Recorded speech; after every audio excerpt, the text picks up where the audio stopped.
They say what goes around comes around, but I never realized it could take 20 years for the universe to finally settle the score. Back in 1998, my dad, Marcus, was just a broke college kid, driving through a brutal blizzard in rural Ohio. Out of the blue, he saw a car stalled, right on the tracks of a remote railroad crossing. The driver was a young woman, totally frozen with panic as the crossing lights started to flash. Dad didn't even think. He jumped out, ran to her window, and realized her door was jammed. The train whistle was deafening, maybe 5 seconds away. Dad put his shoulder into the frame, shoved with everything he had, and managed to roll her car just inches clear of the tracks as the freight train roared past.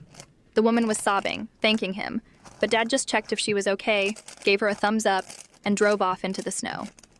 He never even got her name. Flash forward to last summer. My younger sister, Maya, was involved in a horrific pileup on the interstate. It was bad. Like, really bad. She was pinned in the wreckage, and the paramedics said it was a miracle she was even breathing.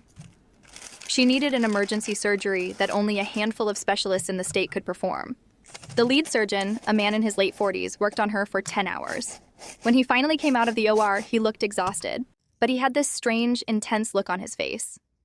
He asked my dad, "Are you Marcus Miller from Dayton?" Dad was confused, nodding slowly. The surgeon reached into his pocket and pulled out a faded old photograph of a woman standing next to a beat-up sedan. He said, "That's my mother. She spent 20 years telling me about the stranger who saved her from a train because she wanted me to know that one person can change everything." He gripped my dad's hand, his voice shaking just a little, and whispered, "Today, I finally got to pay you back."